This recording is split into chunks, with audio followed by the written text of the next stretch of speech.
10, 20, radio.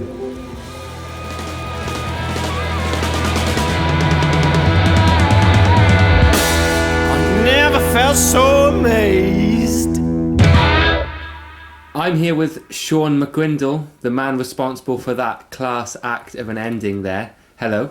Good evening. We just heard Never Felt So Amazed by Glass Angel, one of your many bands and projects. Yeah, over the years. Tell us briefly about that tune. So that was recorded for an album in 2017 with the band. And we got some guest musicians on there, the harmonica player and also backing vocalist Michaela Fedetsko.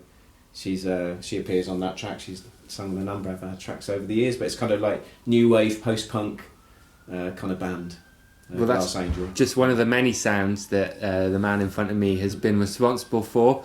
So yes, welcome to another Joe to Go show interview with me, Joe Valek, and as I said, I'm here with Shaun McCrindle. Hello. Hello. How are you? I'm very well, thanks.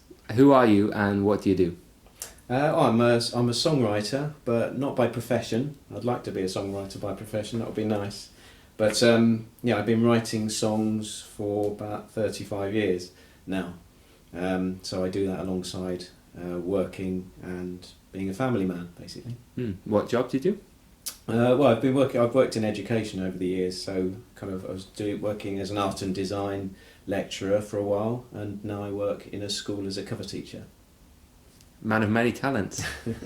So you're a born and bred Essex boy. Yeah. You studied English lit and fine art, semiotics, I don't even know what that is, and filmmaking at Exeter. Got a PGCE at UWE, an MA in songwriting at Bath Spa. Even, as you just said, had an 11-year tenure as an art and photographer lecturer at SGS College. You've done your research. In Filton.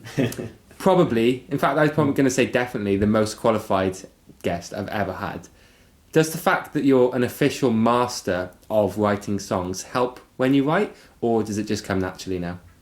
No, the master really is it is a qualification, of course it is, and I've had to do certain things to get that, but it was the good thing about doing the masters in songwriting was just having concentrated focus on doing what I already do. That's but with a sharper focus, I guess, because you've got to meet academic criteria and all that sort of thing when you're submitting the work. But it wasn't.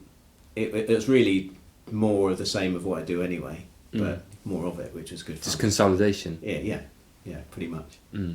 You've been living in Bristol since 1991. As I said, you were at Exeter before, and before that Essex, where you've been performing and collaborating with a range of different bands and musicians, sometimes in your own bands, sometimes supporting other people. But simple question now. At what point did you realise that Bristol was now your home and it was where you wanted to stay to raise your family? When I moved here, I didn't know I was going to be raising a family, but for sure, it's definitely home now. And I probably realised that when I've been living here for 10 years or so, I guess. Then I realised this is far longer than I've ever lived anywhere else. And I moved here from Exeter as soon as I finished at uni, just because I had a really good friend who lived here in the city. He was the only person I knew at the time, and he was somebody I collaborated with on creative projects, an old school friend from Essex. So I moved here to carry on working with him, basically, and to be in this cool place. And you never left? And never left, yeah. And I've got, and as you say, I've now got family, and I've lived in a house for a really long time, and I'm old, basically. I wouldn't say that, but the Bristol effect is, it's always been and always will be alive and well, I think. Yeah, my wife and I thought about leaving Bristol every now and then, but we've never done it because we can't think of a good enough reason to. You've got writing credits on Blue Airplane album and the John Matthias album as well. You've got 5 self-released solo/band albums since 2005.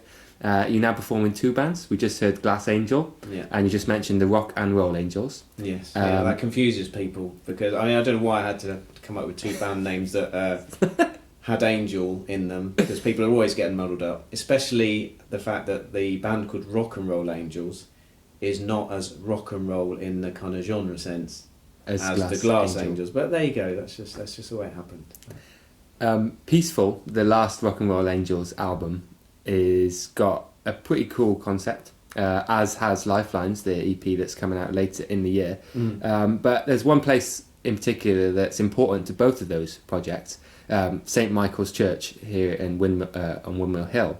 Yeah. Where does that fit into the process of these albums? Yeah, it's as you say, it's crucial. It's right at the centre of both recordings, and it's where I live. So Windmill Hill is the area where I live, and the church, St Michael and All Angels Church, is as many churches on hills are named after St Michael. This church is. So I played over the years. I played music in there with various friends at various events, and there was one particular occasion when I performed in there with and I was just singing on my own with Spanish guitar, and the sound was so wonderful, with such a sparse musical arrangement, that I just thought I have to record some songs in here. Well, these songs that I'm performing, and I forged a connection there with some other musicians who were associated with the church, and that's why the band Rock and Roll Angels came about, because there's the name of that church, St Michael and All Angels, and it's the fact that it was kind of there were other links that kind of brought that name around, but the church performing music in that church was the source of a long association with it, I suppose.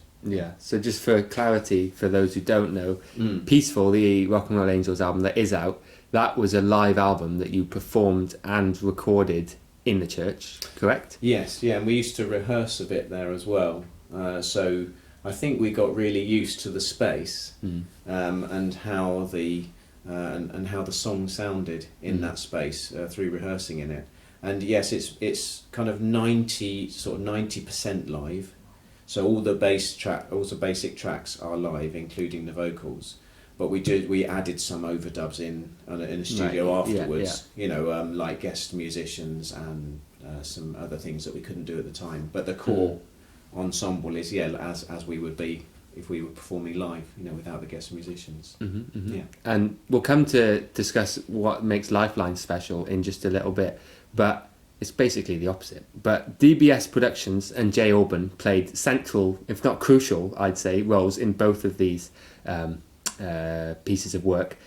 Why did the experience you had when making Peaceful at DBS Pro make you want to come back to record Lifelines with the same group?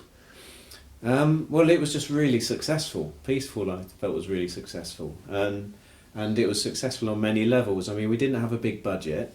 We got Arts Council funding to record it, but it was literally just a couple of grand. No, it wasn't. We didn't get a lot of money for it, so we had to make that money go a long way. And Jay, as you mentioned, at DBS Pro, he works with graduate students and undergraduate students, and involving them in live projects, working out sort of commercial, sort of professional or semi-professional projects, which is great for the students who work there.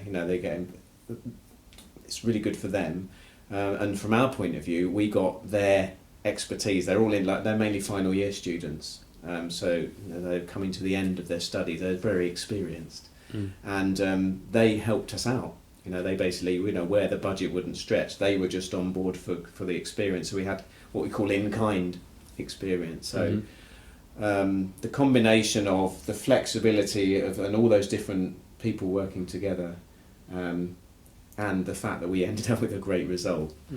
Jay wasn't producing the first album, but he was inevitably the sort of executive producer, if you like, because he oversaw everything in the sort of quality assurance, I guess. So it's a really good album, and I think we just wanted to we wanted to carry on working with those people again. Well, they clearly did something right, hey? They did, yeah. So on the back of the album artwork, it's got the Arts Council England logo and then the DBS Pro logo, because it was very much a kind of collaboration. Well, that's where we met as well. So Yeah. thanks DBS Pro. Let's hop into the next track now. You said you were undecided on which one you were going to pick, but it's going to be a Rock and Roll Angels track. It is. What are we going to hear? So the first track on the Peaceful album is called None the Wiser. And it starts just with the sound of the guitar, Spanish guitar that I mentioned earlier. And then I start to sing over the top of it, and instruments then gradually come in. But what's really nice about this track, given what we just said, is hearing the acoustic of the building. You really can hear, because there are just very few notes and it's just one instrument at the beginning. You can hear the church acoustic, really clearly, and it's a really lovely song. It's got some beautiful orchestration on it as well from a violinist called John Matthias, and he obviously added that afterwards. So that's an example of the post-production stuff that went on the record. Everything else is live, pretty much, apart from the violin and maybe a little bit of my backing vocal. But well, let's hear it. Yeah. Hi, this is Shaun McCrindle, and this track is called None the Wiser. It's by Rock and Roll Angels, and you're hearing it on the Joe to Go Show.